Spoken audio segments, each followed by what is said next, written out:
we got to get this out. This is an emergency. There's no guarantee you're even going to get paid. I knew in my heart that wasn't me. It's kind of a scary and anxiety-filled situation. People were smoking more, eating cookies, and drinking tequila after work. Hey, I've got this really important job I need by Monday morning. Can you work the weekend? And no is a solid answer. They're promising something they don't have to deliver on. Ultimately, you are your business.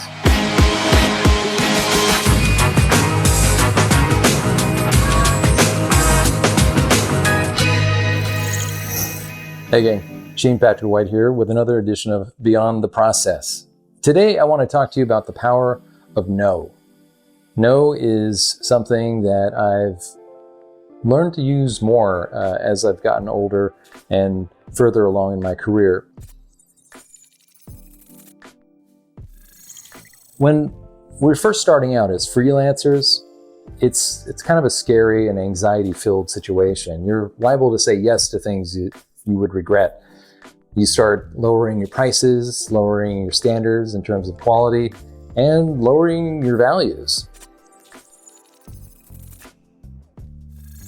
Years ago, when I was working in Connecticut, I got a job working at a design firm doing packaging and promotion. And some of our clients were like Jose Cuervo Tequila, Pepperidge Farm, the makers of cookies and cakes and things like that, and Winston cigarettes. And so we would get bags and bags of this, of their product in the studio.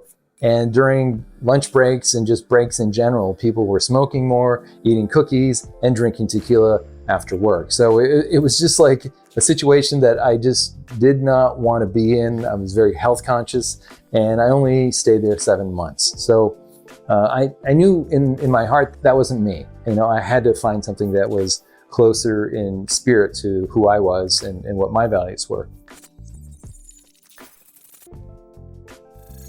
Sometimes clients will come to you and they'll ask for the moon. Usually if they've never really worked with you, they find you online, they know you through your online presence, and so they may have been recommended to you, or they may have seen you through social media. So it's kind of like a feeling out, like who is this person? And it's on both sides of the track. You don't know who they are, they don't know who you are. So they're gonna just ask for what they want. And a lot of the job really is you're also kind of educating the client. They don't necessarily know how to work with creatives. It's one of those areas that they have a need and they would just talk to you as they would talk to anybody. One of the things they'll say is, hey, I've got this really important job I need by Monday morning. Can you work the weekend? And no is a solid answer. But it doesn't have to be, a flat out no. You can say something like, no, I try to make it a healthy habit not to work weekends. I just need to recharge my batteries. But in those rare, very rare occasions, I charge time and a half, which would be what you charge, your hourly or your day rate plus half again. So that gives them the feeling of like, it's a considered answer. It's not just this adversarial kind of response. Clients will say, hey, I've got work. I've got a lot of work I want to give you in the future. Can you give me a discount now? And it's interesting that they would ask a stranger, no less, for a discount, but they're going to do it. And we're not a culture that likes to bargain. That's very uncomfortable for us.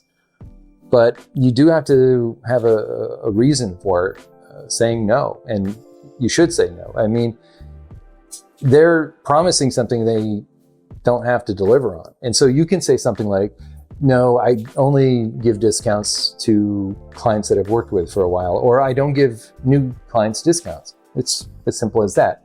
And that kind of gives them it puts the ball in their court to, court you again to work on a new campaign. So hopefully they come back. And if not, nobody loses. You didn't lose on the outset.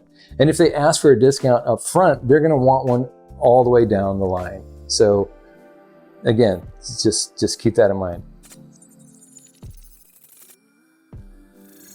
Oh yeah, here's another one. This one's Great. Oh, I have a lot of pieces for you to do. Can you give me a discount?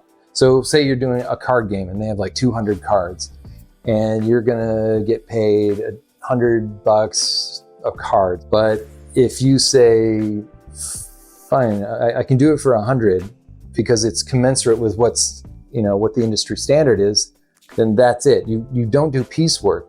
You just tell them, no, I don't do piecework. Other card companies hire me to do this the same at this rate, and I can't lower my price. And if they want to work with you, they will work with you. They came to you. You can negotiate for yourself because ultimately you are your business. So they're dealing with you and you're trying to create that relationship.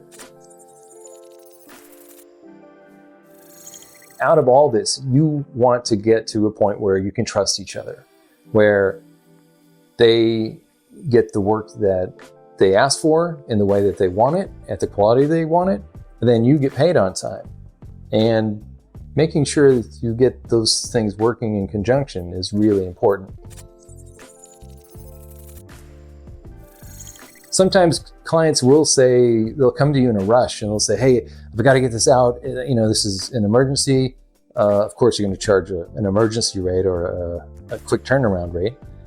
But secondly, you want to make sure you get the contract written, and signed before that. They may try to rush you through that, but you have to say, no, look, I can only start when I get the contract and it's signed. Because otherwise, there's no guarantee you're even going to get paid. Their insistence should not be your emergency. Ultimately, I think what we want as freelancers is to do good work, and we want to do it as often as we can or as often as we care to. Building client relationships is an ongoing thing. If you have a good relationship with a client, they're going to tell their friends, and then you might get more clients. And that's the synergy that you would hope to have in doing the kind of work like this. When you're early on in your career and you're trying to feel out if freelance is right for you, keep these tools in mind and make sure that you take care of yourself, because ultimately anything that happens to you, good or ill, is really all on your shoulders. And so you want to make sure that you're tending towards the good, and not towards the bad, because freelancing is a lot of fun. I mean, don't get me wrong. I work when I want to work. I would like to work more. I think most of us would, but I have more time to spend with family and friends. I can still make a decent living, and I actually have made a lot of friends with clients. So I think that's ultimately the thing that makes me happiest. If you find that of any use to you, click like, click subscribe. Until next time, as always, thanks for watching.